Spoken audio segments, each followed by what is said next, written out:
Hai, ketemu lagi di channel Silver Tubis TV. Kali ini kita akan membahas tentang motor ya. Hari ini kita tidak akan membahas tentang mobil Chevrolet Trooper, tapi hari ini saya akan mereview sebuah motor yang cukup nyaman untuk dikendarai. Nah, motor apakah itu? Kita akan simak video ini sampai selesai.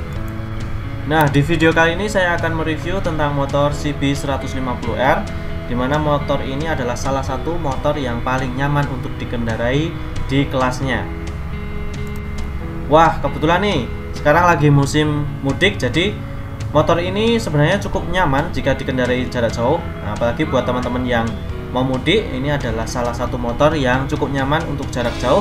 Jadi kalian yang masih mencari alternatif motor yang cukup nyaman dan mungkin harganya terjangkau serta BBM-nya irit, kalian bisa memilih untuk membeli CB150R. Namun pada video kali ini saya hanya ingin mereview bagaimana sih pengalaman saya dalam menggunakan motor CB150R ini. Nah, untuk itu ikuti terus channel ini supaya teman-teman tahu nih kira-kira kelebihan maupun kekurangan apa saja yang saya rasakan ketika menggunakan motor ini. Oke guys, supaya tidak penasaran, kalian boleh ikuti video ini sampai selesai. Nanti saya akan mereview kelemahan maupun kelebihan dari motor ini. Oke, jangan lupa untuk like, comment, and share video kami dan subscribe channel ini supaya dapat memberi manfaat bagi kalian dan video ini dapat terus berkembang sehingga menjadi semangat kami untuk selalu memberikan yang terbaik. Oke teman-teman, silahkan menonton video kami. Sayang sekali nih guys, padahal saya ingin mereview motor ini ketika di alam, namun ketika saya merekam, audio saya tidak berfungsi dengan baik. Jadi saya akan mereview ketika motor ini sudah ada di rumah saja ya guys, dalam kondisi yang sudah bersih dan tidak ada lumpur. Ya, baik teman-teman, supaya lebih afdol saya reviewnya dengan kondisi yang motor sudah bersih ya. Tadi waktu review di awal masih di alam tuh kondisinya masih banyak lumpur. Nah sekarang saya akan review kembali apa sih kelebihan maupun kelemahannya selama 5 tahun penggunaan Honda CB150R saya ini. Oke, saya mulai dari yang pertama. Dulu waktu beli pertama itu yang paling ini ya bermasalah adalah bagian ini, setelan stasionernya ini sering ngelotok sehingga suaranya mesinnya agak kasar tek tek tek tek tek gitu. Nah, kebetulan waktu pertama diklaim ini dulu masih mendapatkan ganti.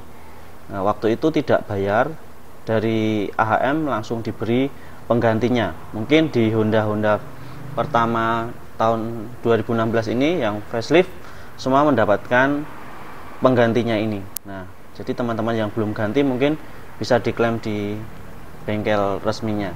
Nah, kemudian yang berikutnya yang muncul kelemahannya di Honda CB waktu itu yaitu di rumah kuncinya ini juga goyang atau kocak ya. Jadi rumah kuncinya ini kalau kena getaran, kebetulan mesinnya bergetar, nah ini akan membuat ini bautnya longgar sehingga kocak, dan ketika dikunci setir, nah ini dia akan kesulitan. Makanya waktu itu saya 2 kali servis, saya sudah tanyakan. Yang pertama sudah disetel tapi tetap kembali seperti semula, kocak lagi. Baru yang kedua itu dipatenkan dengan memberi lem pada bautnya sehingga tidak goyang lagi. Nah itu yang kedua. Nah yang ketiga itu kalau yang saya rasakan ban ya. Bannya ini dulu awal-awal agak licin ya.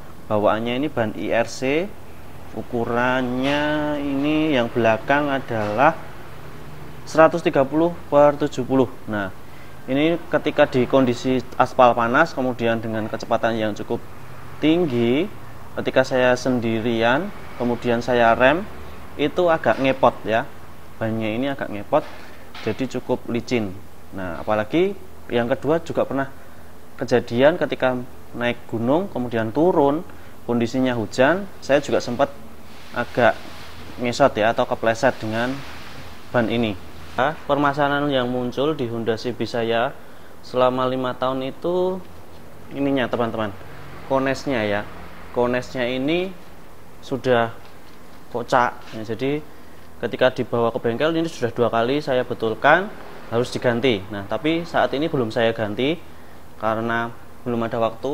Mungkin nanti kalau sudah ada waktu akan saya ganti. Kalau perkiraan sekitar 200.000 kalau dulu saya tanyakan. Nah, ini juga mengganggu juga ketika di jalan-jalan yang berlubang, agak kocak juga, kerasa sekali ketika kita melewati gluduk-gluduk gitu rasanya. Nah, itu yang faktor yang keempat, itu yang saya rasakan kelemahannya di Honda ini. Tapi mungkin ini juga faktor usia juga, pemakaian, dan sudah waktunya untuk ganti. Oke, berikutnya yang saya tidak suka di awal, yaitu mungkin jadi catatan juga bagi Honda, stikernya ini apa ya istilahnya, mengelupas ya, yang bagian kanan saja punya saya. Mungkin di Honda-Honda yang lain, yang CB juga mengalami hal yang sama. Di cetakan yang pertama ini, stiker ini glossy-nya ini mengelupas seperti itu ya teman-teman. Jadi bisa diperhatikan nanti di motor-motor kalian yang punya CB seperti punya saya. Nah, ini mungkin ada yang mengalami hal yang sama. Itu yang saya rasakan.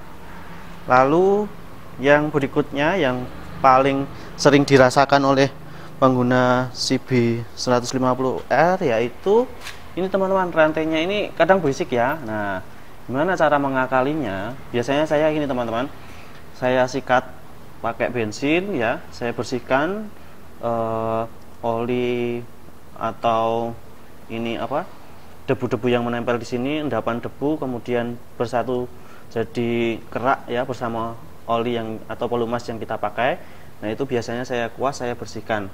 Tapi jangan terus dibiarkan kering, tetap dikasih oli supaya tetap menjaga keawetan rantainya ya.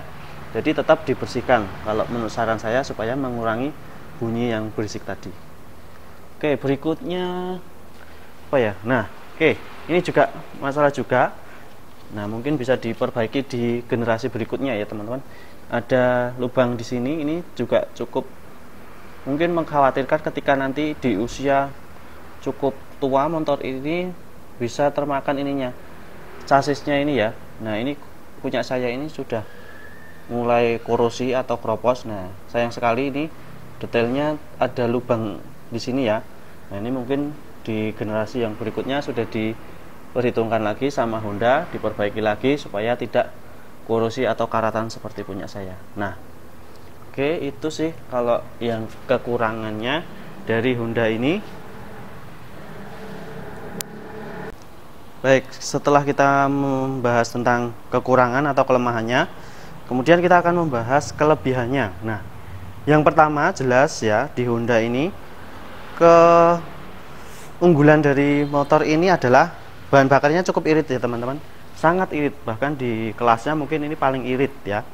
Sehingga dibandingkan dengan kompetitornya seperti Yamaha atau Suzuki, motor ini menjadi motor yang kalau dari segi kecepatan paling ini ya, ketinggalan mungkin kalau seperti Vixen sama GSX. Nah, itu lebih kenceng. Nah, mungkin faktor itu sehingga motor ini menjadi cukup irit. Nah, kemudian RPM-nya juga ada batasannya, tidak seperti GSX yang sampai mentok kalau digeber dia masih bisa lari. Kalau ini tidak, ada RPM-nya yang membatasi kecepatan maksimalnya. Nah, tapi untuk pengguna ya, untuk stop and go motor ini sangat enak sekali kalau di kota maupun di lampu merah, mau stop and go masih sangat nyaman ya. Kemudian riding positionnya juga menurut saya paling nyaman dibandingkan motor-motor sekelasnya. Posisi duduknya sangat nyaman ketika kita perjalanan jauh. Hanya saja di awal memang ketika saya beralih dari motor bebek ke motor laki, agak merasakan di lengan itu ketika kita perjalanan jauh agak pegel ya. Nah, mungkin kalau stangnya diganti agak tinggi, lebih ini teman-teman, akan lebih nyaman. Nah, makanya di seri yang terbaru facelift ini Honda sudah berubah banyak ya. Dari shocknya sudah upside down, kemudian stangnya juga sudah tinggi untuk motor adventure, sehingga mungkin yang baru ini menjadi sangat nyaman. Nah, baik teman-teman, ini yang saya rasakan ketika berkendara dengan motor saya ini. Kemudian yang saya rasakan lagi keunggulan dari motor ini mungkin dari segi desain, kalau dibandingkan dengan motor sekelasnya di tahun itu ya, ini sudah yang sangat bagus menurut saya. Desainnya sudah lebih bagus dibandingkan dengan rival-rivalnya. Nah, tetapi kembali lagi kepada selera masing-masing. Kalau saya lebih suka ini desainnya Honda ini. Ya, kebetulan ini dulu saya beli yang baru, yang versi ini ya, special edition. Jadi mesinnya masih emas. Nah, sama chassisnya juga emas. Chassisnya merah seperti warna velgnya. Oke. Terus apalagi kelebihannya juga selain irit, motor ini enak dibawa jalan-jalan kalau seperti touring, kemudian adventure kecil-kecilan di tempat-tempat yang jalan rusak, ini masih enak ya. Apalagi kalau nanti teman-teman sudah mengganti kedua bannya ini dengan ban yang agak kasar, nah itu akan lebih nyaman dipakai di jalan yang bebatuan atau jalanan seperti tanah.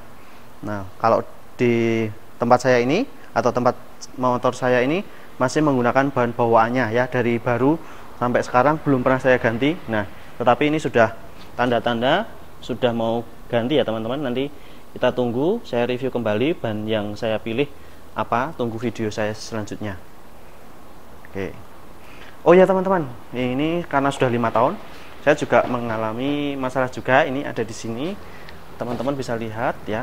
Nah, karet ininya dari shock breakernya ini sudah sobek ya, kalau teman-teman lihat. Nah, semoga kelihatan di sini. Ini karena pemakaian dulu waktu itu banjir ya teman-teman, banjirnya itu setinggi ini.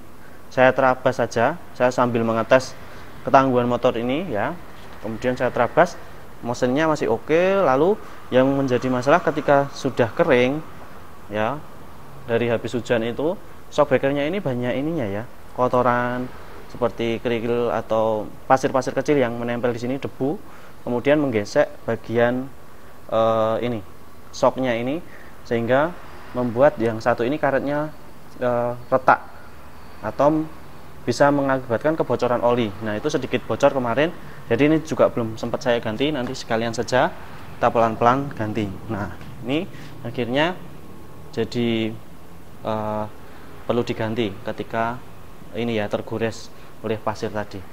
Nah, itu saja sih teman-teman. Secara keseluruhan motor ini sangat enak.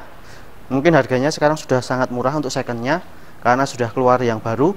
Jadi teman-teman yang masih penasaran dan belum pernah memiliki motor ini untuk dijadikan motor harian, bahkan motor adventure, bisa mulai mencari di marketplace. Tentunya harganya sangat terjangkau. Baik, seperti itu dulu teman-teman. Tadi kondisinya waktu saya bawa ke alam masih kotor sekali. Ini sudah saya cuci. Oke, semoga video yang saya sampaikan ini bisa bermanfaat bagi kalian. Sampai ketemu di video-video saya selanjutnya. Semoga apa yang saya sampaikan bisa menambah wawasan, memberi informasi, sehingga bisa menjadi sebuah video yang bermanfaat bagi kalian. Nah, jangan lupa untuk selalu like, comment, and share video kami. Jangan lupa subscribe-nya juga ya teman-teman, supaya kami lebih semangat lagi untuk mengembangkan channel Silver Trubis TV. Oke, sekian dulu dari saya review Honda CB 150R. Sampai ketemu di video-video kami selanjutnya. Oke, bye-bye.